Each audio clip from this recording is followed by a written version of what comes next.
ഇന്ന് വൈകിട്ട് ഞാൻ വന്നപ്പോഴേ നല്ല മധുരമുള്ള നീലമാങ്ങ വാങ്ങിയാണ് കേട്ടോ വന്നത്. അപ്പോൾ അത് കണ്ടപ്പോൾ നന്ദുവിന് അപ്പം തന്നെ മുറിച്ച് തരണം അമ്മേ, കൊതിയാവണമെന്ന് പറഞ്ഞു.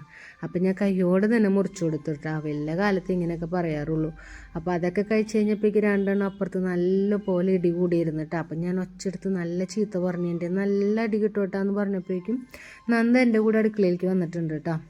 ഞാൻ നാളെ രാവിലത്തേക്കുള്ള മാവ് അടിച്ച് വെക്കുകയാണ് കേട്ടോ. ഇഡ്ഡലിയോ ദോശ അങ്ങനെ എന്തെങ്കിലും ഉണ്ടാക്കണം. അതെന്തായാലും കറി സാമ്പാർ തന്നെ മതി എന്ന് നേരത്തെ തന്നെ വിചാരിച്ചിട്ടുണ്ട് കേട്ടോ. അപ്പോൾ അത് കഴിഞ്ഞപ്പോഴേക്കും എനിക്ക് കുറച്ച് മീൻ നന്നാക്കാനുണ്ടായിരുന്നു. എനിക്ക് നെത്തോലി മീനാണ് കേട്ടോ കിട്ടിയിട്ടുണ്ടായിരുന്നത്. പണ്ടാരോ പറയണ പോലെ നെത്തോലി ചെറിയൊരു മീനല്ല എന്ന് പറയണത് ശരി തന്നെയാണ് കേട്ടോ. അത് നല്ല വലിയ പണി തരുന്ന ഒരു മീൻ തന്നെയാണ്. പിന്നെ പിള്ളേർക്കൊക്കെ നല്ലതാണല്ലോ എന്ന് വെച്ചിട്ട് മേടിക്കുകയാണ് കേട്ടോ. അപ്പോൾ നല്ല പോലെ കൊതുണ്ട് കേട്ടോ. വൈകുന്നേരം സമയമാണല്ലോ. അപ്പോൾ നന്ദു എനിക്ക് ഇങ്ങനെ കൊതുവിനാട്ടി തരുന്നുണ്ട്.